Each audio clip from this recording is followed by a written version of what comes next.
back to their meals, though the energy in the room had shifted entirely. Where there had once been the quiet hum of privilege and pretense, there was now something richer, a shared understanding, perhaps even respect, for the waitress who had reminded everyone of the power of authenticity.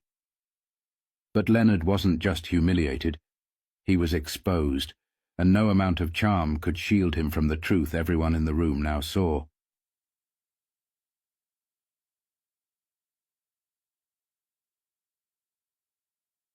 Deborah stepped away from the piano, the weight of the moment settling in her chest.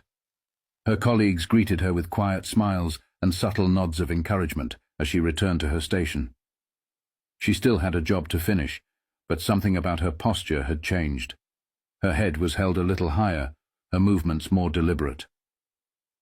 Leonard's table had quieted.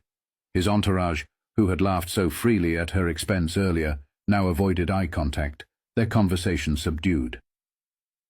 The bravado that once filled their corner of the restaurant had evaporated, leaving only an awkward silence in its place. The night continued, but Deborah felt lighter. Each step she took through the dining room felt more purposeful, her confidence blooming in a way she hadn't expected. As she refilled glasses and cleared plates, patrons stopped her to offer kind words. "You're incredible," one older woman said softly, as Deborah set down a coffee cup. "I don't think I've ever heard anything so moving."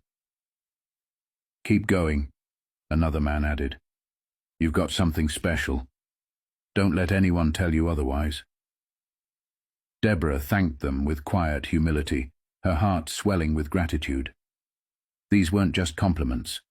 They were validations of everything she'd worked for, everything she'd dreamed of becoming. Leonard, however, was not so gracious.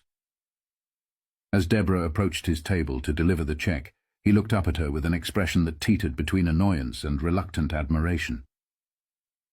"You've made your point," he said, his tone clipped. "No need to rub it in." Deborah paused, meeting his gaze directly. "It was never about proving anything to you," she replied, her voice calm but firm. "I just wanted to play." Leonard had no response.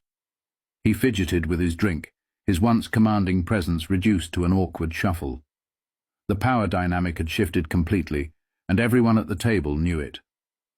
As Leonard scribbled his signature on the check, one of his companions, a younger man with a softer demeanor, looked at Deborah and said, "You were amazing. Truly."